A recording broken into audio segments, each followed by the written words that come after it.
प्रस्तुत है प्रेमचंद जी द्वारा लिखी गई कहानी दीक्षा। जब मैं स्कूल में पढ़ता था, गेंद खेलता था और अध्यापक महोदयों की घुड़कियां खाता था, अर्थात मेरी किशोरावस्था थी। न ज्ञान का उदय हुआ था और न बुद्धि का विकास। उस समय में टेम्परेस एसोसिएशन नसानी वारनी सभा का उत्साही सदस्य था। नित्य उसके जलसों में शरीक होता, उसके लिए चंदा वसूल करता। इतना ही नहीं, व्रतधारी भी था और इस व्रत के पालन का अटल संकल्प कर चुका था। प्रधान महोदय ने मेरी दीक्षा लेते समय जब पूछा, तुम्हें विश्वास है कि जीवन पर्यंत इस व्रत पर अटल रहोगे? तो मैंने निशंक भाव से उत्तर दिया, हाँ, मुझे पूर्ण विश्वास है। प्रधान ने मुस्कुराकर प्रतिज्ञा पत्र मेरे सामने रख दिया। उस दिन मुझे कितना आनंद हुआ था। गौरव से सिर उठाए घूमता फिरता था। कई बार पिताजी से भी बेअदबी कर बैठा, क्योंकि वह संध्या समय थकान मिटाने के लिए एक गिलास पी लिया करते थे। मुझे यह असह्य था। कहूँगा ईमान की पिताजी ऐब करते थे, पर हुनर के साथ। ज्यों ही जरा सा सरूर आ जाता, आंखों में सुर्खी की आवाज़ झलकने लगती कि वे आलू करने बैठ जाते। बहुत ही सूक्ष्महारी थे और फिर रात भर के लिए माया मोह के बंधनों से मुक्त हो जाते। मैं उन्हें उपदेश देता था, उनसे बात विवाद करने पर उतारू हो जाता था। एक बार तो मैंने गजब कर डाला था। उनकी बोतल और गिलास को पत्थर पर इतनी जोर से पटका कि भगवान कृष्ण के कंस को भी इतनी जोर से न पटका होगा। घर में कांच के टुकड़े फैल गए और कई दिनों तक नग्न चरणों से फिरने वाली स्त्रियों के पैरों में खून बहा। पर मेरा उत्साह तो देखिए। पिता की तीव्र दृष्टि की परवाह न की। पिताजी ने आकर अपनी संजीवनी प्रदायिनी बोतल का यह शोक समाचार सुना तो सीधे बाजार गए और एक क्षण में ताक के शून्य स्थान की फिर पूर्ति हो गई। मैं दिवस और संग्राम के लिए कमर कसे बैठा था, मगर पिताजी के मुख पर लेस मात्र भी मैल न आया। उन्होंने मेरी ओर उत्साहपूर्ण दृष्टि से देखा। अब मुझे मालूम होता है कि वह आत्म उल्लास, विशुद्ध सत्कामना और अलौकिक स्नेह से परिपूर्ण थी और मुस्कुरा दिए। उसी तरह मुस्कुराए जैसे कई मास पहले प्रधान महोदय मुस्कुराए थे। अब उनके मुस्कुराने का आशय समझ रहा हूँ, उस समय न समझ सका। बस इतनी ही ज्ञान की वृद्धि हुई है। उस मुस्कान में कितना व्यंग था, मेरे बाल व्रत का कितना उपहास और मेरी सरलता पर कितनी दया थी। अब उसका मर्म समझा हूँ। मैं अपने कॉलेज में अपने व्रत पर दृढ़ रहा। मेरे कितने ही मित्र संयमशील न थे। मैं आदर्श चरित्र समझा जाता था। कॉलेज में उस संकीर्णता का निर्वाह कहाँ बुद्धू बना दिया जाता। कोई मुल्ला की पदवी देता, कोई नासे कहकर मजाक उड़ाता। मित्रगण व्यंग भाव से कहते, हाय अफसोस तूने पी ही नहीं। सारांश है कि यहाँ मुझे उदार बनना पड़ा। मित्रों को कमरे में चुस्कियाँ लगाते देखता और बैठा रहता। भंग घुटती और मैं देखा करता। लोग आग्रह पूर्वक कहते, अजी जरा लो भी, तो विनीत भाव से कहता, क्षमा कीजिए, यह मेरे सिस्टम को सूट नहीं करती। सिद्धांत के बदले अब मुझे शारीरिक असमर्थता का बहाना करना पड़ा। वह सत्याग्रह का जूस जिसने पिता की बोतल पर हाथ साफ किया था, गायब हो गया था। यहाँ तक कि एक बार जब कॉलेज के चौथे वर्ष में मेरे लड़के पैदा होने की खबर मिली तो मेरी उदारता की हद हो गई। मैंने मित्रों के आग्रह से मजबूर होकर उनकी दावत की और अपने हाथों से ढाल डालकर उन्हें पिलाई। उस दिन साकी बनने में हार्दिक आनंद मिल रहा था। उदारता वास्तव में सिद्धांत से गिर जाने, आदर्श से च्युत हो जाने का ही दूसरा नाम है। अपने मन को समझाने के लिए युक्तियों का अभाव कभी नहीं होता। संसार में सबसे आसान काम अपने को धोखा देना है। मैंने खुद तो पिला दी, इसमें मेरा क्या नुकसान। दोस्तों की दिल शकनी तो नहीं की। मजा तो जब ही है कि दूसरों को पिलाए और खुद न पिए। खैर, कॉलेज से मैं बेदाग निकल आया। अपने शहर में वकालत शुरू की। सुबह से आधी रात तक चक्की में जुटना पड़ा। वे कॉलेज के सैर सपाटे, आमोद विनोद सब स्वप्न हो गए। मित्रों की आमदरफ्त बंद हुई। यहाँ तक कि छुट्टियों में भी दम मारने की फुर्सत न मिलती। जीवन संग्राम कितना विकट है, इसका अनुभव हुआ। इसे संग्राम कहना ही भ्रम है। संग्राम की उमंग, उत्तेजना, वीरता और जयध्वनि यहाँ कहाँ। यह संग्राम नहीं, ठेलम ठेल धक्का पेल है। यहाँ चाहे धक्के खाएं, मगर तमाशा घुसकर देखें की दशा है। मासूक की वशल कहाँ, उसकी चौखट को चूमना, दरबान की गालियाँ खाना और अपना समूह लेकर चले आना। दिन भर बैठे बैठे आरुचि हो जाती। मुश्किल से 2 चपातियाँ खाता और मन में कहता, क्या इन्हीं 2 चपातियों के लिए यह सिर मगजन और यह दीदा रेजी है?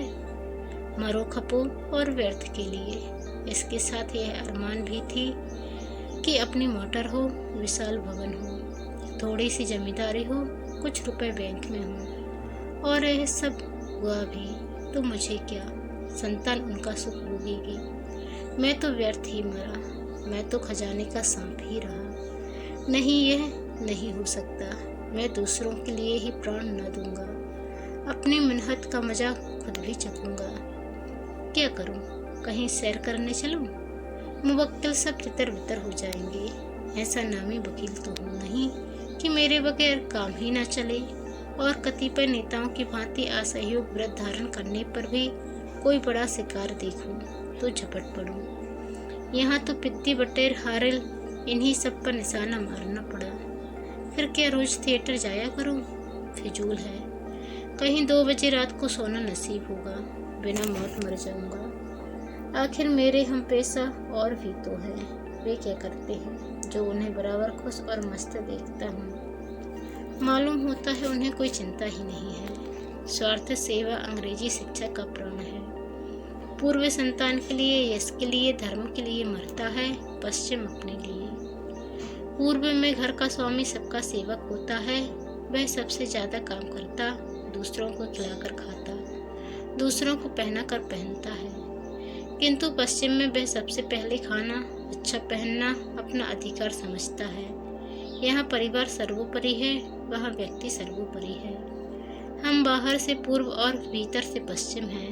हमारे सत आदर्श दिन दिन लुप्त होते जा रहे हैं। मैंने सोचना शुरू किया, इतने दिनों की तपस्या से मुझे क्या मिल गया? दिन भर छाती फाड़कर काम करता हूँ, आधी रात को मुँह ढाँपकर सो रहता हूँ। यह भी कोई जिंदगी है? कोई सुख नहीं, मनोरंजन का कोई सामान नहीं। दिन भर काम करने के बाद टेनिस क्या खाक खेलूंगा? हवा खोरे के लिए भी तो पैरों में जूता चाहिए। ऐसे जीवन को रसमय बनाने के लिए केवल एक ही उपाय है, आत्मविस्मृति, जो एक क्षण के लिए मुझे संसार की चिंताओं से मुक्त कर दे। मैं अपनी परिस्थिति को भूल जाऊं, अपने को भूल जाऊं, जरा हंसूं, जरा कहकहा मारूं, जरा मन में स्फूर्ति आए। केवल एक ही बूटी है जिसमें ये गुण है, और वह मैं जानता हूँ। कहाँ की प्रतिज्ञा, कहाँ का व्रत। वे बचपन की बातें थीं। उस समय क्या जानता था कि मेरी यह हालत होगी। नव स्फूर्ति का बाहुल्य था, पैरों में शक्ति थी। घोड़े पर सवार होने की क्या जरूरत थी? तब जवानी का नशा था। अब वह कहाँ। यह भावना मेरे पूर्व संचित समय की जड़ों को हिलाने लगी। यह नित्य नई नई युक्तियों से सशक्त होकर आती थी। क्यों? क्या तुम ही सबसे अधिक बुद्धिमान हो? सब तो पीते हैं। जजों को देखो, इल्जास छोड़कर जाते और पी आते हैं। प्राचीन काल में ऐसे व्रत निभ जाते थे जब जीविका इतनी प्राणघातक न थी। लोग हंसेंगे ही ना कि बड़े व्रतधारी की दुम बने थे। आखिर आ गए ना चक्कर में। हंसने दो, मैंने नाहक व्रत लिया। उसी व्रत के कारण इतने दिनों की तपस्या करनी पड़ी। नहीं पी तो कौन सा बड़ा आदमी हो गया, कौन सम्मान पा लिया। पहले किताबों में पढ़ा करता था, यह हानि होती है, वह हानि होती है, मगर कहीं तो नुकसान होते नहीं देखता। हाँ, पियक्कड़ मदमस्त हो जाने की बात और है। उस तरह तो अच्छे से अच्छी वस्तु का दुरुपयोग भी हानिप्रद होता है। ज्ञान भी जब सीमा से बाहर हो जाता है तो नास्तिकता के क्षेत्र में पहुंचता है।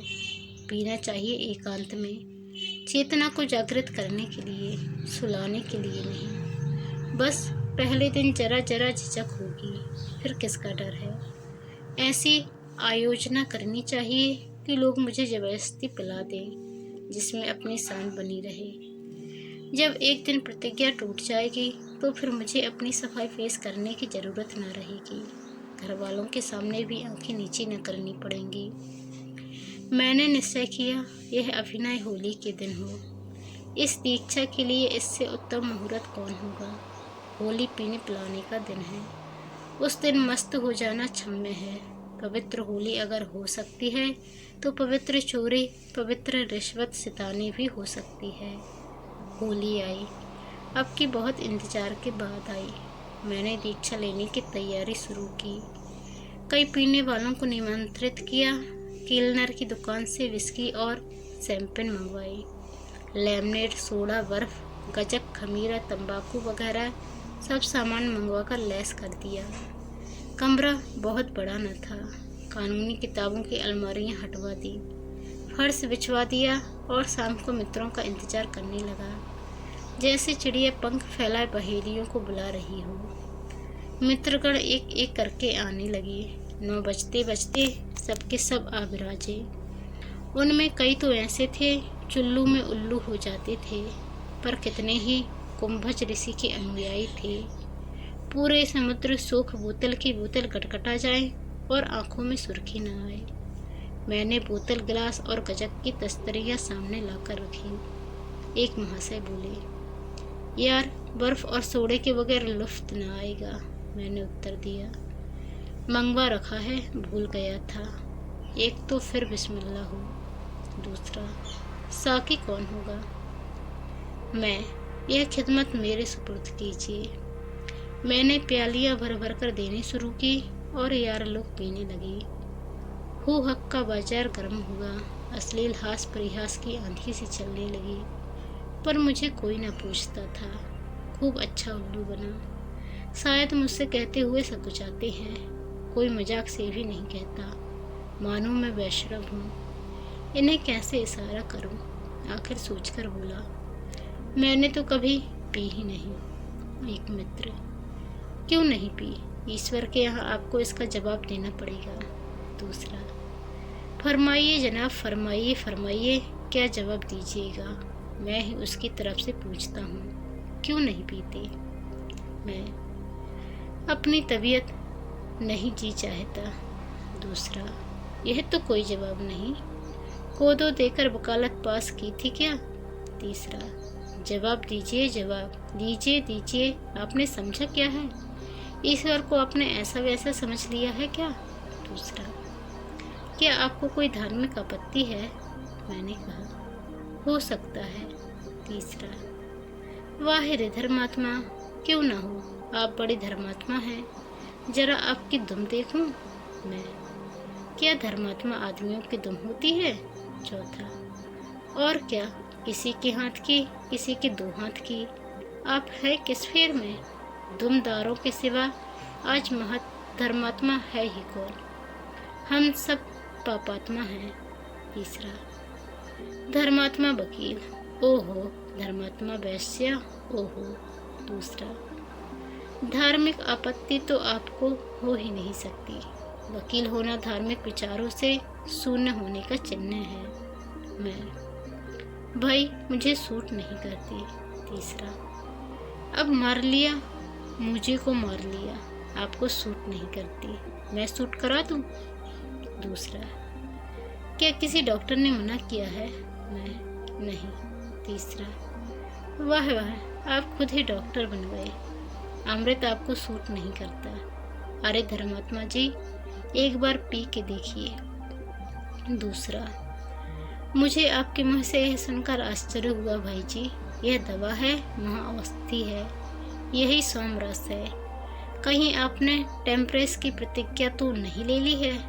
मैं, मान लीजिए ली हो तो।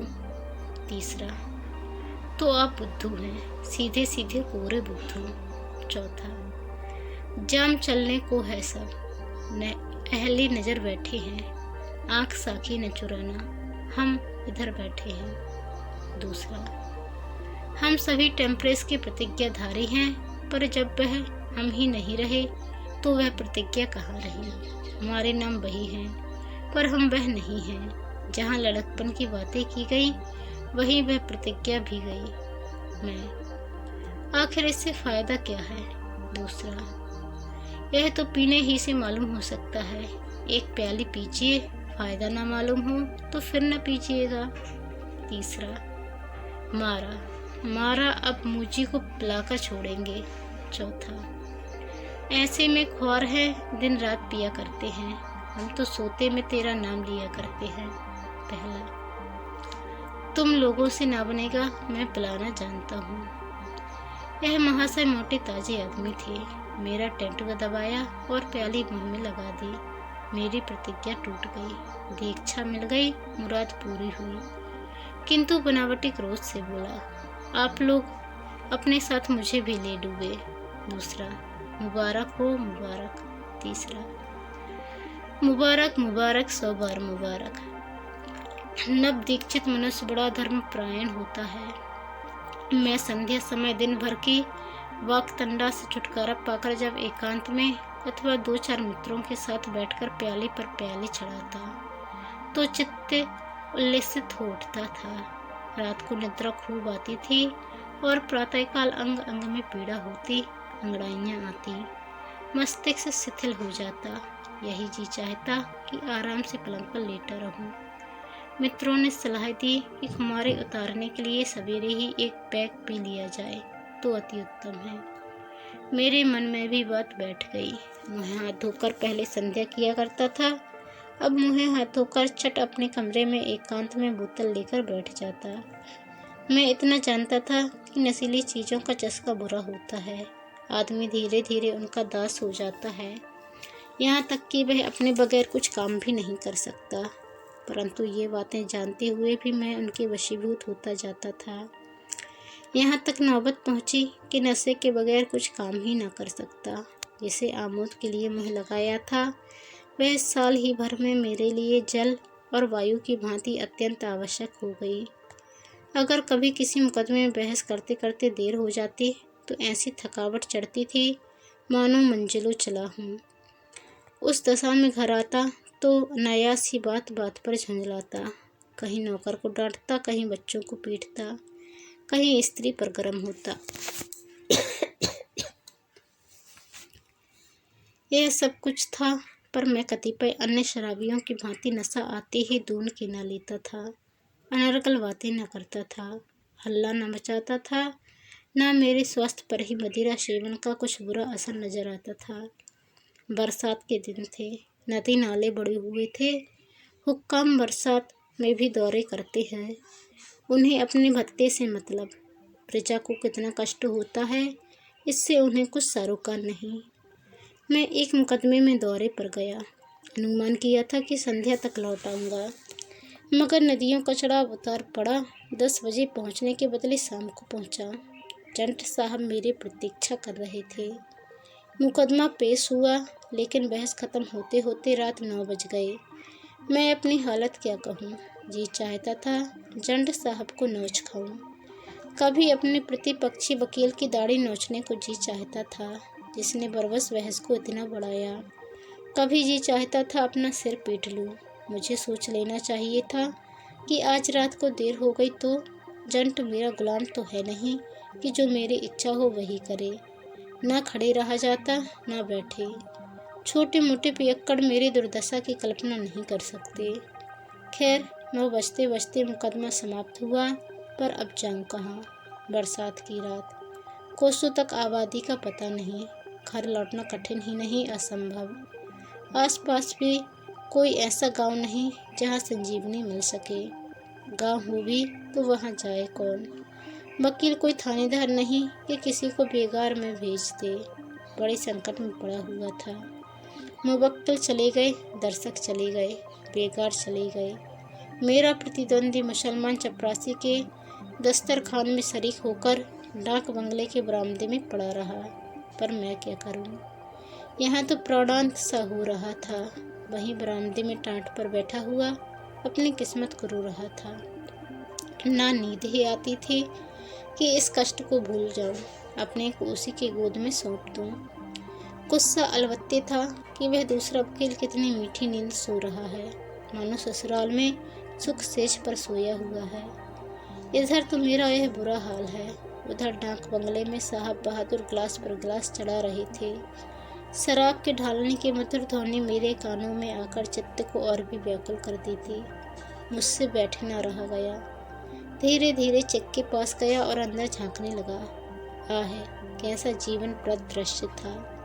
सफ़ेद बिल्लोर के गिलास में बर्फ और सोडा वाटर से अलंकृत अरुण सुख कामिनी शोभायमान थी। मुँह में पानी भर आया। उस समय कोई मेरा चित्र उतारता तो लोलुपता के चित्रण में बाजी मार ले जाता। साहब की आंखों में सुर्खी थी, मुख पर सुर्खी थी। एकांत में बैठा पीता और मानसिक उल्लास की लहर में एक अंग्रेजी गीत गाता था। कहाँ वह स्वर्ग का सुख और कहाँ यह मेरा नरक भोग। कई बार प्रबल इच्छा हुई कि साहब के पास चलकर एक गिलास मांगूं, पर डर लगता था कि कहीं शराब के बदले ठोकर मिलने लगे तो यहाँ कोई फरियाद सुनने वाला भी नहीं है। मैं वहाँ तब तक खड़ा रहा जब तक साहब का भोजन समाप्त न हो गया। मनचाहे भोजन और सुरा सेवन के उपरांत उसने खानसामा को मेज साफ करने के लिए बुलाया। खानसामा वहीं मेज के नीचे बैठा ऊँघ रहा था। उठा और प्लेट लेकर बाहर निकला तो मुझे देखकर चौंक पड़ा।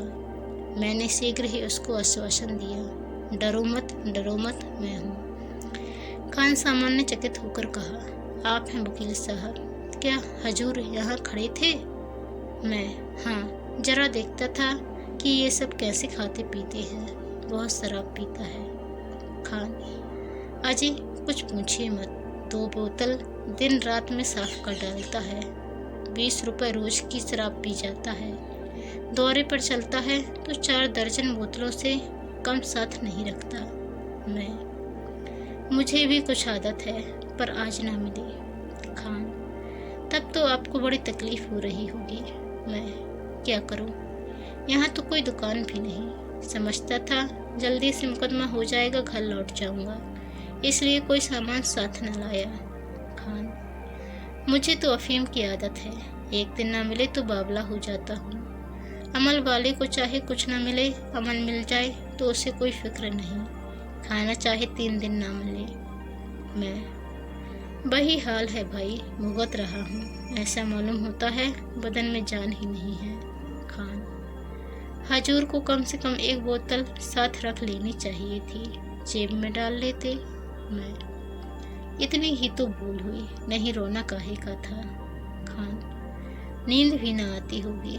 मैं, कैसी नींद, दम लबों पर है, ना जाने रात कैसे गुजरेगी। मैं चाहता था खानसामा अपनी तरफ से मेरे अग्नि शांत करने का प्रस्ताव करे, जिसमें मुझे लज्जित न होना पड़े, पर खानसामा भी चंट था। बोला, अल्लाह का नाम लेकर सो जाइए, नींद कब तक ना आएगी। मैं, नींद तो ना आएगी, हाँ, मर भले ही जाऊंगा। क्या साहब बोतलें गिनकर रखते हैं? गिनते तो क्या होंगे। खान, अरे हुजूर, एक ही मुंजी है, बोतल पूरी नहीं होती तो उस पर निशान बना देता है, मजाल है कि एक बूंद भी कम हो जाए। मैं, बड़ी मुसीबत है, मुझे तो 1 गिलास चाहिए, बस इतना ही चाहता हूँ कि नींद आ जाए, जो इनाम कहो वह दूँ। खान, इनाम तो हुजूर देंगे ही, लेकिन खौफ यही है कि कहीं भाप गया तो फिर मुझे जिंदा न छोड़ेगा। मैं, यार लाओ, अब ज़्यादा सब्र की ताब नहीं है। खान, आपके लिए जान हाजिर है, पर 1 बोतल 10 रुपए में आती है। मैं कल किसी बेकार से मंगाकर तादाद पूरी कर दूंगा। मैं, 1 बोतल थोड़ी ही पी जाऊंगा। खान, साथ लेते जाइएगा हुजूर, आधी बोतल खाली मेरे पास रहेगी तो उसे फौरन सुबह हो जाएगा। बड़ा शक्की है, मेरा मुँह सूंघा करता है कि इसने पी ना ली हो। मुझे 20 रुपए मिनस्ताने के मिलते थे, दिन भर की कमाई का आधा देते हुए कलंक तो हुआ, पर दूसरा उपाय ही क्या था। चुपके से 10 रुपए निकालकर खानसामा के हवाले किए। उसने 1 बोतल अंग्रेजी शराब मुझे ला दी, बर्फ और सोडा भी लेता आया। मैं वहीं अंधेरे में बोतल खोलकर अपनी परितप्त आत्मा को सुधा जल से संचित करने लगा। क्या जानता था कि विधना मेरे लिए कोई दूसरा ही षड्यंत्र रच रहा है, विष पिलाने की तैयारियां कर रहा है। नशे की नींद का पूछना ही क्या, उस पर विस्की की आधी बोतल चढ़ा गया था। दिन चढ़े तक सोता रहा। कोई 8 बजे झाड़ू लगाने वाली मेहतर ने जगाया तो नींद खुली। शराब की बोतल और गिलास सिरहाने रखकर छतरी से छिपा दिया था। ऊपर से अपना गाउन डाल दिया था। उठते ही उठते सिरहाने निकाल गई। बोतल और गिलास का पता न था।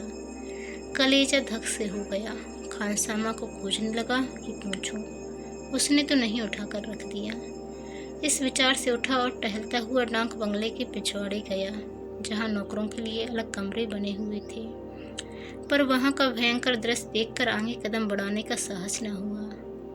साहब खानसामा का कान पकड़े हुए थे। शराब की बोतलें अलग अलग रखी हुई थीं। साहब 1, 2, 3 करके गिनते थे और खानसामा से पूछते थे, एक बोतल और कहाँ गया? खानसामा कहता था, हुजूर, खुदा मेरा मुँह काला करे जो मैंने कुछ भी दखल फसल की हो। साहब, हम क्या झूठ बोलता है? 29 बोतल नहीं था? खान, हुजूर, खुदा की कसम मुझे नहीं मालूम कितनी बोतलें थीं। इस पर साहब ने खानसामा के कई तमाचे लगाए। फिर कहा, तुम गिने, तुम न बताएगा तो हम तुमको जान से मार डालेगा। हमारा कुछ नहीं हो सकता। हम हाकिम हैं और हाकिम लोग हमारा दोस्त है। हम तुमको अभी अभी मार डालेगा। नहीं तो बतला दे, एक बोतल कहाँ गया? मेरे प्राण सूख गए। बहुत दिनों के बाद ईश्वर की याद आई। मन ही मन गोवर्धनधारी का स्मरण करने लगा। अब लाश तुम्हारे हाथ है भगवान। तुम ही बचाओ तो नैया बच सकती है, नहीं तो मझधार में डूबी जाती है। अंग्रेज है, न जाने क्या मुसीबत ढा दे। भगवान, खानसामा को मुँह बंद कर दो, उसकी वाणी हर लो। तुमने बड़े बड़े द्रोहियों और दुष्टों की रक्षा की है। अजामिल को तुम्ही ने तारा था। मैं भी द्रोही हूँ, द्रोहियों का द्रोही हूँ। मेरा संकट हरो। अब की जान बची तो शराब की ओर आंख न उठाऊंगा। मार के आगे भूत भागता है।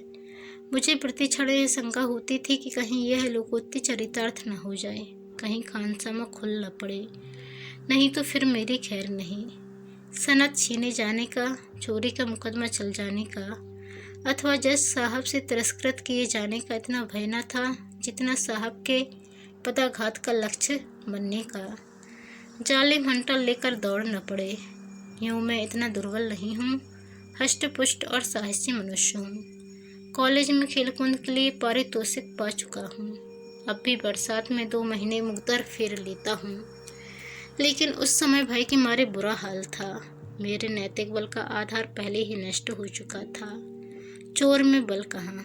मेरा मान, मेरा भविष्य, मेरा जीवन खानसामा के केवल एक शब्द पर निर्भर था। केवल एक शब्द पर। किसका जीवन सूत्र इतना क्षीण, इतना जीर्ण, इतना जर्जर होगा? मैं मन ही मन प्रतिज्ञा कर रहा था। शराबियों की तौबा नहीं, सच्ची दृढ़ प्रतिज्ञा कि इस संकट से बचा लो तो फिर शराब न पीऊँगा। मैंने अपने मन को चारों ओर से बंद रखने के लिए, उसके कुतर्कों का द्वार बंद करने के लिए एक भीषण शपथ खाई। मगर हाय रे दुर्दैव, कोई सहायक न हुआ। न गोवर्धनधारी ने सुध ली, न नरसिंह भगवान ने। वे सब सतयुग में आया करते थे। न प्रतिज्ञा कुछ काम आई, न शपथ का कुछ असर हुआ। मेरे भाग्य या दुर्भाग्य में जो कुछ बता था वह होकर रहा। विधना ने मेरी प्रतिज्ञा सुदृढ़ रखने के लिए शपथ को यथेष्ट न समझा। खानसामा बेचारा अपनी बात का धनी था। थप्पड़ खाए, ठोकर खाए, दाढ़ी नुचवाई, पर ना खुला। बड़ा सत्यवादी वीर पुरुष था। मैं शायद ऐसी दशा में इतना अटल न रह सकता। शायद पहले ही थप्पड़ में उगल देता।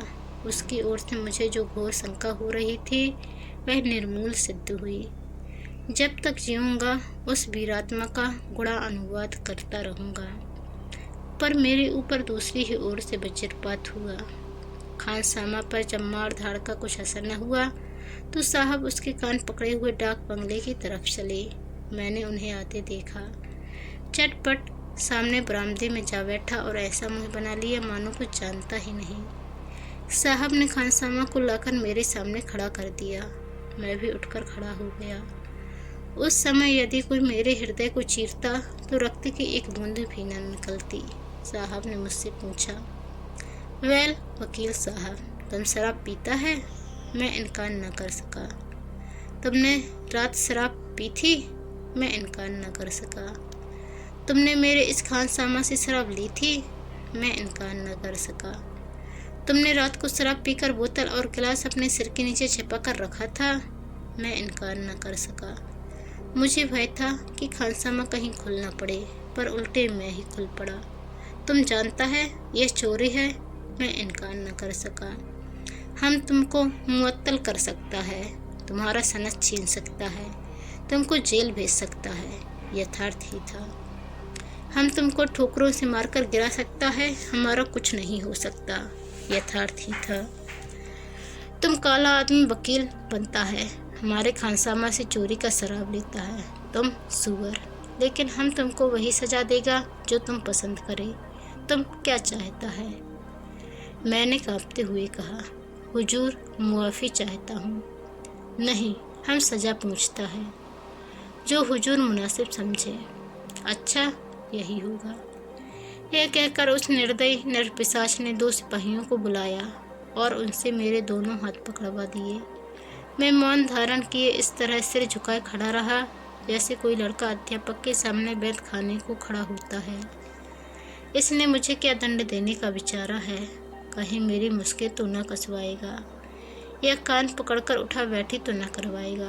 देवताओं से सहायता मिलने की कोई आशा तो न थी, पर अदृश्य का आवाहन करने के अतिरिक्त और उपाय ही क्या था। मुझे सिपाहियों के हाथ छोड़कर साहब दफ्तर में गए और वहां से मुहर छापने की स्याही और ब्रश लिए हुए निकले। अब मेरी आंखों से अश्रुपात होने लगा। यह घोर अपमान और थोड़ी सी शराब के लिए, वह भी दुगने दाम देने पर। साहब ब्रश से मेरे मुंह में कालीमा पोत रहे थे। वह कालीमा जिसे धोने के लिए सेरो साबुन की जरूरत थी और मैं भीगी बिल्ली की भांति खड़ा था। उन दोनों यमदूतों को भी मुझ पर दया न आती थी। दोनों हिंदुस्तानी थे, पर उन्हीं के हाथों मेरी यह दुर्दशा हो रही थी। इस देश को स्वराज मिल चुका।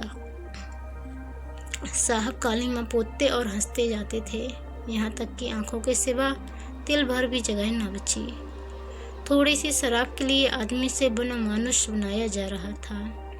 दिल में सोच रहा था, यहाँ से जाते ही जाते बचाकर मानहानि की नालिश कर दूंगा या किसी बदमाश से कह दूंगा, इजलास ही पर बचा कि जूतों की खबर ले।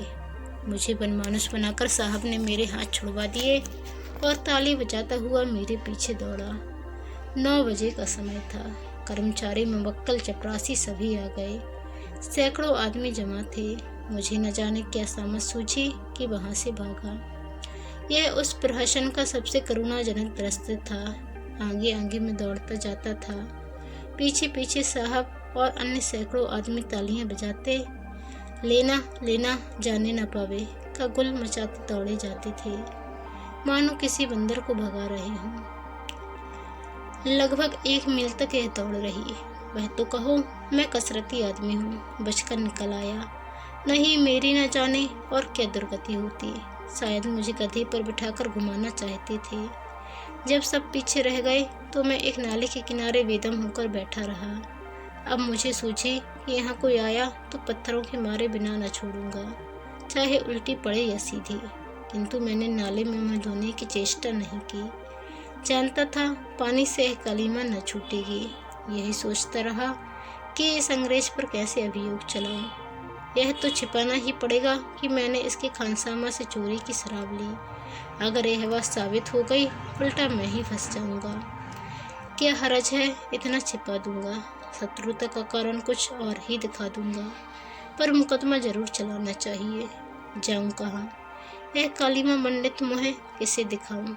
हाय, बदमाश को कालिख लगानी थी तो क्या तवे में कालिख ना थी, लैंप में कालिख ना थी? कम से कम छूट तो जाती। जितना अपमान हुआ है वहीं तक रहता। अब तो मैं मानो अपने कुकृत का स्वयं ढंढोरा पीट रहा हूँ। दूसरा होता तो इतनी दुर्गति पर डूब मरता। गनीमत यही थी कि अभी तक रास्ते में किसी से मुलाकात नहीं हुई थी, नहीं तो उसे कालीमा संबंधी प्रश्नों का क्या उत्तर देता। जब जरा थकान कम हुई तो मैंने सोचा, यहाँ कब तक बैठा रहूँगा, लाओ एक बार यत्न करके देखूं तो शायद स्याही छूट जाए। मैंने बालू से मुँह रगड़ना शुरू किया। देखा तो स्याही छूट रही थी। उस समय मुझे जितना आनंद हुआ उसकी कौन कल्पना कर सकता है। फिर तो मेरा हौसला बढ़ा। मैंने मुँह को इतना रगड़ा कि कई जगह चमड़ा तक छिल गया, किंतु वे काली में छुड़ाने के लिए मुझे इस समय बड़ी से बड़ी पीड़ा भी तुच्छ जान पड़ती थी। अतपी में नंगे सिर था, केवल कुर्ता और धोती पहने हुए था, पर यह कोई अपमान की बात नहीं। गाउन, अचकन, पगड़ी डाक बंगले में ही रह गई, इसकी मुझे चिंता न थी। कालिख तो छूट गई, लेकिन कालीमा छूट जाती है पर उसका दाग दिल से कभी नहीं मिटता। इस घटना को आज बहुत दिन हो गए, पूरे 5 साल हुए। मैंने शराब का नाम नहीं लिया, पीने की कौन कहे। कदाचित मुझे सन्मार्ग पर लाने के लिए यह ईश्वरीय विधान था। कोई युक्ति, कोई तर्क, कोई चुटकी मुझ पर इतना स्थायी प्रभाव न डाल सकती थी। सुफल को देखते हुए तो मैं यही कहूँगा कि जो कुछ हुआ बहुत अच्छा हुआ, वही होना चाहिए था। पर उस समय दिल पर जो गुजरी थी उसे याद करके आज भी नींद उचट जाती है। अब विपत्ति कथा को क्यों तूल दूँ, पाठक स्वयं अनुमान कर सकते हैं। खबर तो फैल गई, किंतु मैंने झेपने और शर्माने के बदले बेहयाई से काम लेना अधिक अनुकूल समझा। अपनी बेवकूफ़ी पर हंसता था और बेधड़क अपनी दुर्दशा की कथा कहता था। हाँ, चालाकी यह की कि उसमें कुछ थोड़ा सा अपनी तरफ से बढ़ा दिया। अर्थात रात को जब मुझे नशा चढ़ा तो मैं बोतल और गिलास लिए साहब के कमरे में घुस गया और उसे कुर्सी से पटक कर खूब मारा। इस छेपक से मेरी दलित, अपमानित, मर्दित आत्मा को थोड़ी सी तस्कीन होती थी। दिल पर जो कुछ गुजरी वह दिल ही जानता है। सबसे बड़ा भय मुझे यह था कि कहीं यह बात मेरी पत्नी के कानों तक न पहुँचे, नहीं तो उन्हें बड़ा दुख होगा। मालूम नहीं उन्होंने सुना या नहीं, पर मुझसे इसकी चर्चा नहीं की। तो दोस्तों, आपको ये कहानी कैसी लगी कमेंट कर जरूर बताएं। चैनल पर नए आए हैं तो चैनल को सब्सक्राइब कर बेल आइकन को क्लिक कर लें। धन्यवाद। जय हिंद।